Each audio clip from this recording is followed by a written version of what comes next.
See, ultimately, it's the entrepreneur that matters. So your conviction and your vision, that is what matters ultimately. Brand in terms of that becomes the brand. You build your own brand, you create your own brand, and that, of course, I recommend that. Yes, as an entrepreneur, yes, definitely, you should work on your brand.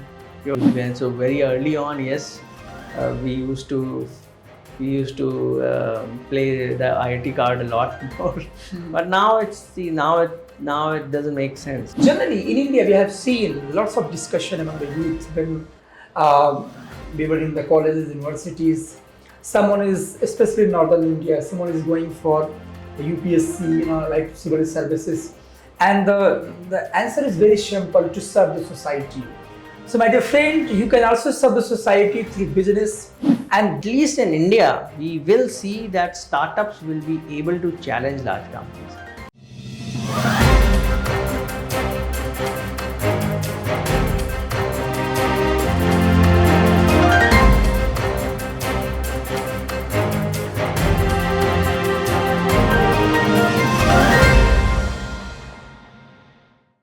Hello and welcome to the Forum for Global Studies.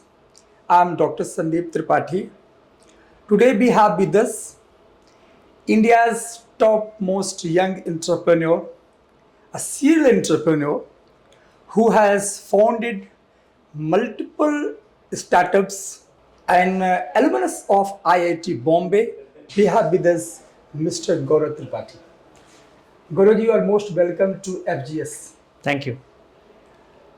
So, dear audience, you know that in India, we are talking about Invest India, Startup in India, Make in India.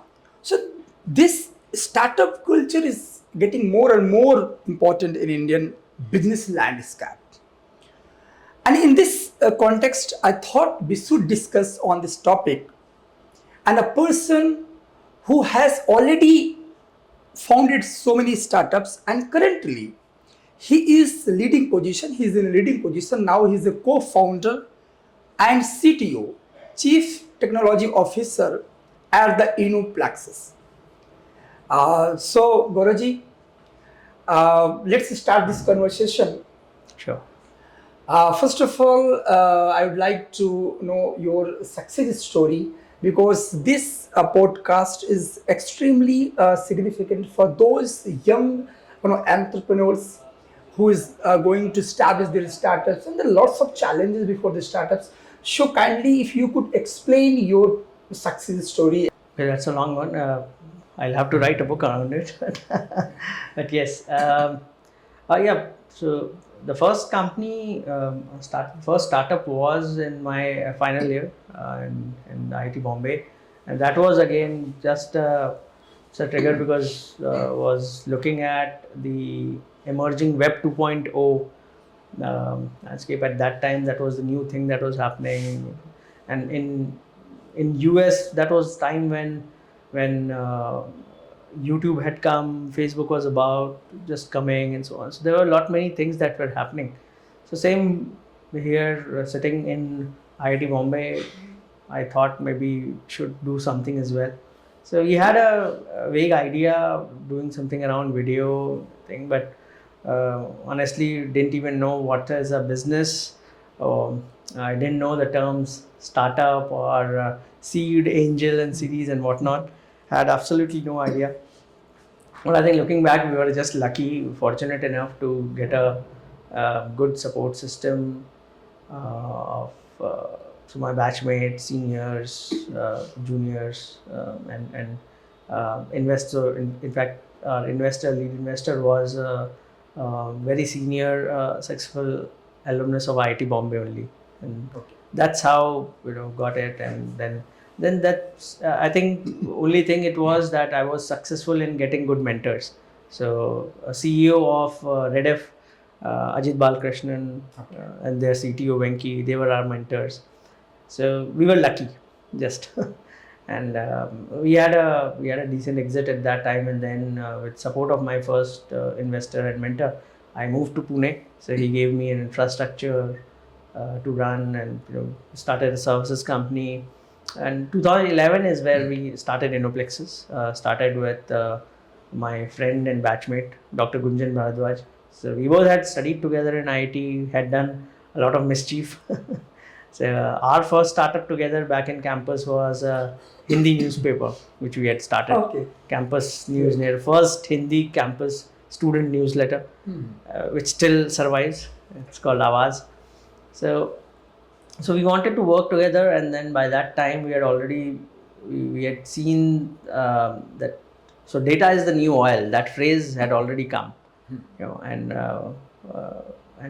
we could see that it's going to be important, and there is a lot that's going to happen. And again, we were lucky that we got exposed to healthcare very early on. So and that's how it started. And all this while, I'll say. So we bootstrapped the company in a very hard way. By 2016, we were already a profitable multi-million euro revenue company. And then we moved the headquarters to Frankfurt and raised venture money. And all this while, I think now we are amongst the world's top 15, 20 companies in life sciences AI. And amongst the very early companies who build the thesis around data. We like 8 years back as well, we were saying data is important. Even now we say, now the whole world is talking about data, because data is the fuel for AI. So that's where we have been again lucky that we were at the right time, right place. As a company, of course, we have we have almost 200 patents across US and Europe. In different areas around artificial intelligence, computer vision, and focus has been on life sciences largely. And there we work with top 30 pharmaceutical companies globally, and top 5 CROs globally, and we help them with early stage drug discovery and development. So they use our data, insights, and AI models to in the entire process of drug development. And now, of late, in last 2 years, 2.5 years, what has happened is we have been able to put together more components. So we now are operating under the brand name Partex. So under Partex, we have a biotech company where we are developing our own drug assets in oncology and 3 types of cancers. Then we acquired a high throughput screening lab in Germany, which is one of the most modern cutting edge labs out there. We have a healthcare platform where we are aggregating patient data. We have a blockchain and generative AI company separate, which is just looking at a lot more use cases even beyond life sciences. So we are working with banks, stock exchanges, even media companies, or luxury automobiles, and so on. So all sort of use cases we are doing there. So yeah, it's been good. We are backed by some of the top families in Europe, and as well as now in India as well. So in India last year we been able to get very successful in getting some of the big names from India. So Dr. Ranjan Pai and recently Vishwashakti Sharma. So all of this has happened. So yes, going on well. Thank you so much. Gauravji, one question that strikes each and every Indian youth, especially the kind of culture of startup culture. It is very prominent. It's very highly discussion among the youth. Do you think that this brand matters, because you are from IIT Bombay, someone from NIT, someone is from not from even NIT, from very average college, average university. So, what is your advice to those youth, those who have not the kind of brand like IITians, like NIT, but still, even the foreign universities, but still has a courage and a conviction, the vision to establish a startup? What is your advice? Does it matter the brand, or your conviction, your courage, your vision matter? See, ultimately, it's the entrepreneur that matters. So your conviction and your vision. That is what matters ultimately. Brand in terms of, so that, and that becomes the brand. You build your own brand, you create your own brand, and that, of course, I recommend that. Yes, as an entrepreneur, yes, definitely, you should work on your brand, your own brand, the company's brand. Definitely, that helps, because in the end, your customers, wherever they are in the world, yeah, they would want to associate with a brand, right? And that's why you need it. But that said, IIT or Premier Institute, definitely, I'll say yes, it has helped. Uh, but that I'll say has a shelf life. You can, so very early on, yes, we used to play the IIT card a lot more. But now it doesn't make sense. Now it's more about that, yeah, because the company has been there, we have been there in business. Beyond the point, of course, people will not really, the world will not really look into that much whether you are from IIT or IIM or what. It doesn't matter. The world looks at what value have you delivered for, and what impact have you really made in the world. So, dear audiences, this is observation from Gauraji that your brand doesn't matter at all completely, just because the kind of narrative, the kind of perception we have, someone's from IIM, someone from IIT. So this is the parameter of success, but it doesn't, because Gauraji himself is saying that ultimately your brand is matter, your thought process is matter, your venture is matter, and your innovation is matter, your uniqueness is matter. So I think this is the kind of experience that Mr. Gaurav Tripathi had shared with us. And now the next question to you: is India is a trendsetter in startups? Now, definitely, it has already become a trendsetter in a lot of things. Like, I think the world has acknowledged on certain areas. Like, for example, fintech. Now, the world is looking at India only. And they are looking at Indian startups, because the kind of innovation that we have seen in India is unparalleled. Thanks to, of course, India Stack, UPI, etc. But definitely, the kind of challenges that Indian startups are solving, the kind of models that Indian startups are coming up with, that's definitely setting the trend. And even if we look into other areas, I think slowly Indian startups, India as an ecosystem is definitely becoming a trendsetter in a lot more areas, because we are, I mean, given the sizable population, the representation that we have in the world's economy is still small, as compared to our population share. And as we grow, I think that definitely is going to come to the fore, that we are going to set even more trends. Yes. So India is in a position to give the new navigation, new trends across the globe. And what do you think, Guruji, the kind of slogans our Prime Minister, Honorable Prime Minister, had given all the times, like Make in India, Invest in India, Startup India. So the culture of Indian society, we are very familiar with the culture of Indian society's culture is job oriented. But now this shift is getting changed. Now youths are more and more inclined to create job, not seek a job. So what do you think? Is it feasible for youth? Is it only the daydream, or does it have any potential of this statement that now India is in a position that our youth is more and more attracted towards the startups to create its own businesses? I think now that's the need of the hour. Whether we want to believe it or not, whether we like it or not, that is the need of the hour, because it's simply impossible to generate so many jobs. And and the kind of jobs, right? Job, when we say, uh,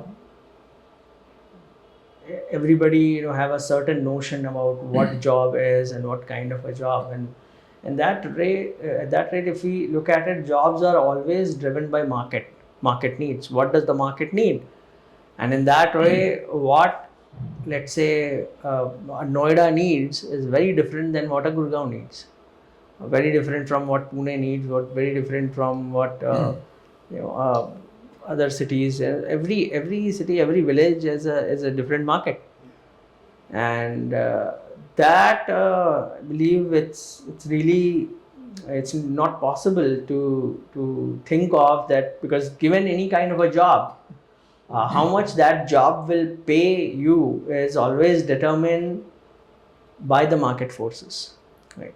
And since given that in economy the share for MSMEs is huge, and at that level definitely we are not going to see those many high paying jobs, because high paying jobs are typically again concentrated in the metros and the larger cities.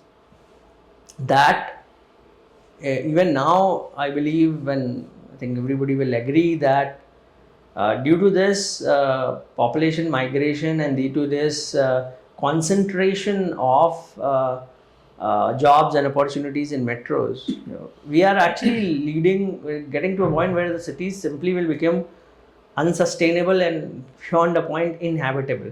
That is what we see, with Bangalore running out of water, Gurgaon also facing same challenge, Mumbai, everywhere we see. Pune also is facing the challenge. So it's because we are loading the cities too much, and that is where I see that entrepreneurship, startups, make in India, and all of that. That is why it is important. If we have to survive, grow, and lead the world, if we have to become Vishwaguru, we have to do that. There is no alternative. There is no other option. And all of it that our Prime Minister has been able to do and deliver, whether it is Make in India, and people used to make fun of Make in India. Nobody thought of it as possible. Today, we seeing billions of exports from India, whether it is mobile phones or, the world is coming to India, whether it is automotive, whether it is mobile manufacturing, the top companies, everybody is coming to India. So Make in India is real, definitely. And that's where it's going to, it's not going to generate only the jobs that are directly there, but there is a lot of indirect jobs that are going to happen. And that's where each such big project which comes under Make in India, I believe it leads to emergence of 1,000 other businesses around it, definitely. And that is the kind of examples that we need. So this is the observation that yes, India is the best destination for global investors. Lots of companies are coming in India, and so I think you rightly pointed out that yes, this is the proper time. There's a high time for youth to opt for startup culture. What is your suggestion? Because lots of challenges also. No, I'll say definitely should a startup or running a business. How I see it personally, for me, it's been running a business. It's so if you take up a job, you will be able to change your life or better the lives of your family members, right? That definitely you can do. But I believe, and always have believed, what Mr. Narayan Murthy said when I had met him in IIT. As he says, really business is a medium to bring about a change in the society, in the world, because then you have resources available and you generate resources, and that's how you can bring about a much bigger impact and change in the world around you. So that's where I see, and that is where the youth, I think, when they look at it, there are a lot of things that need to be improved even now, a lot of work that needs to be done. And for that, I think for youth it will be easier if they are in control of their destiny. If they are running a business, they will be able to drive these changes. They will be able to bring about a larger change in society. That's where I feel that they should look at business as a medium, as a tool to bring that impact. And that's why I recommend that instead of taking up a job and just being selfish and looking at changing their own lives, Yes. they should definitely look at it bringing about a much bigger impact. And of course, it's in the end, journey itself, it's rewarding. So this is somehow, Gaurav, you rightly pointed out that now this is the high time that we should rethink, strategize that what is good for society. Generally, in India, we have seen lots of discussion among the youth when uh, we were in the colleges, universities. Someone is, especially in northern India, someone is going for the UPSC, like civil services, and the answer is very simple: to serve the society. So, my dear friend, you can also serve the society through business, and business is the current governments, different states also. It's not central government, states government across the India. I think this is somehow the culture, ecosystem that we call the ecosystem. That the youths are coming. Youths are not only the confine their destiny only first seeking the job, and the best example we have with this Mr. Gaurav. He started his entrepreneur journey at the age of 19, and he quoted also Narayan Murthy that you can bring about a radical shift in the society if you are the owner, if you are the creator. So this is somehow observation. Then last question to you, Gaurav. Last question is, how do you think that India's because we are going to become a third economy in terms of GDP, and lots of potential we have. Recently, we have seen the reports from USA, the CEOs or the CEO from the Indians. So India, if they are Indians, the CEO. This is kind of narratives. How do we see India in the coming decades, coming 20 years, in terms of Indian economy? Do we have a potential to become a Vishwaguru in terms of economic terms, or just kind of only rhetorics? Oh, I'd like to quote Acharya Chanakya in this. This is Dharmasya Moolam Artha. Right. So, economy is the root of dharma. Right? I'm not using the word religion because these two are very different. So, and that's where that points out that how deep our understanding was even when Acharya Chanakya was there. And that's what I believe. If we have to become a Vishwaguru, we have to first become a Vishwashakti. And for becoming a Vishwashakti, all you need is earth. We have to be an economic superpower. Then only we'll get to that stage of becoming a Vishwaguru. And for that, I see that yes, in coming decades or by 2047, as our Prime Minister said, we are definitely looking at becoming a developed nation, and not just becoming another developed nation. There are many developed nations in the world, but those nations, most of it, as I see it, they are developed just on the metric has been just the materialistic world that's there, and that is where the power of India comes in. Because why we will become a Vishwaguru? Because we have what it takes to show the world the path to leading a truly sustainable life and having a sustainable world wherein we are not just becoming a developed nation with the tag by simply increasing our material consumption. Right? How can we balance it with spirituality, and how can we bring a balance, a much needed balance in the world? I mean, today again we see Uh, there are wars all around. There is still so much of discontent, violence, everything is there. And that is what I believe, that India becoming developed, yeah, or that has a very different meaning for the world.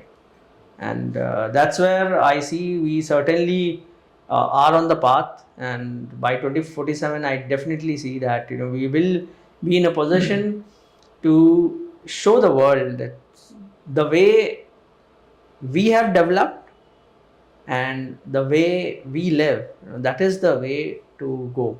And if we really want a world which is there without so many conflicts, and a world which genuinely cares for the world and for the environment as whole, I think so that I believe that will be the point where we are able to even realize the phrase Vasudhaiva Kutumbakam. I think that is possible only when we as a nation and a civilization come to lead the world. Yes, rightly, Guruji, you pointed out by mentioning Kautilya's Arthashastra that the economy is the backbone of national power. If you have economy, then you will be in a position to bargain.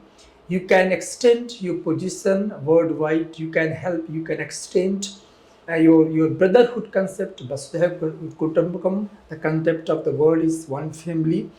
And I think we are moving for that position. The kind of inclusion India has forwarded the vision of inclusion. Recently, we have seen the G20 meeting. Our Prime Minister had proposed the inclusion of African Union Yes. in the G20. Yes. So I think this is the voice. When the voice is getting counted, and just because of our economy, just because of our position right now, the way we are moving ahead. Because I think startup culture in that one part of that. Yes, definitely. Yeah. So this is one, and last but not the least, because Gauravji heading such kind of a startup that is working on artificial intelligence, and artificial intelligence we are very familiar the potential of this technology, and let me quote President. Russian President Putin, Vladimir Putin.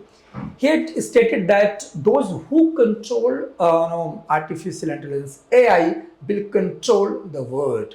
That means it is extremely, extremely significant for India. So, as a business leader, as a tech leader, as a startup co-founder, how do you see AI in Indian perspective? AI, I really believe that for us, for our nation, it's going to be a great leveler, as well as it's going to be a great leverage. So why it is going to be a leveler? Because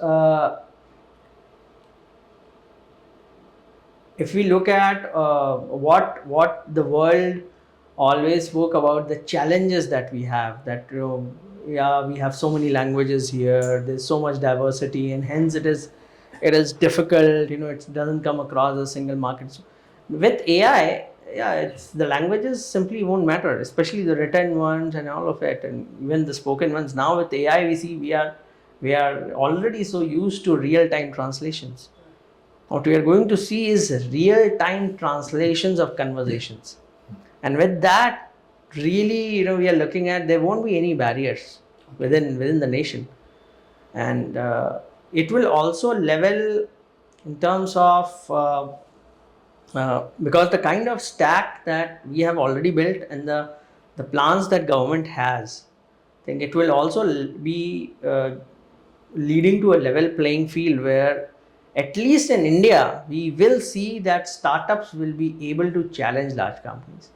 It's rare to see, because everywhere else in the world we are seeing that it's all controlled by big tech, Googles of the world, and the kind of influence that they have, But here, the kind of ecosystem that government is pushing for, and I definitely see with it's possible that we will be able to have a fair playing field. And uh, if I say so, leveling is there, but then leverage is because a lot of or most of the population is going to experience AI before they experience any other technologies, and that is going to lead to that we are going to skip that same how it happened that we almost skipped the entire wired internet generation, right? Because wired internet in India really didn't have that penetration. It never went beyond. But wireless came in and people just skipped. I mean, we skipped the computing generation as well. Our population didn't get a chance to really have their hands on computers or PCs. They straight away jump to the smartphones, and that's the computing for them. Same way in AI, I think we are going to see that uh, our youth, our population will be able to experience much better technologies, and hence they will be able to solve problems in a much better way. And I already see it. I mean, I travel US, Europe, anywhere you see. In general, the way Indian population is able to use technology and leverage technology, it's we are far ahead. We are far ahead, and with that, I think with AI, it's going to accelerate it even more. Uh, One important point, it is data. So recently, when Nvidia CEO Jensen Huang he was in India with our Prime Minister, he made that statement that India should not export data and import AI. Yeah. And that's where when our Prime Minister announced that we are going to have government is going to invest almost 10,000 crores in creating the GPU clusters here and making it available for the startups and academia and everything. I think that's a huge move because the world may say that what we don't have as a country, we don't have resources, we are struggling with this and that, but the world agrees that one thing that we have the most and where we have an edge over everybody is data. And with this data, if we are able to control that data and create an ecosystem, so what government is already trying with digital public infrastructure and digital public goods, if we are able to get it to a point, we really will be able to build solutions and come up with AI based solutions that will be unique, that will be innovative, much better than the world. And this is when we solve our problems, it will be, we'll be able to solve the problems for the whole world in a much better way and at a much more cost effective price. So that's where I see that AI is going to be a very, very big play. I mean, we are right now we are slightly lagging behind, but with the government's push, I believe that and then with emergence of players like Yota, right, who are making huge investments, I think we are going to make up for the lost time in just about next 2 to 3 years. So it's going to be huge AI play for India. Thank you so much, Gauravji, for this wonderful conversation with you on FGS podcast series. Thank you so much. My pleasure. Thank you for inviting me.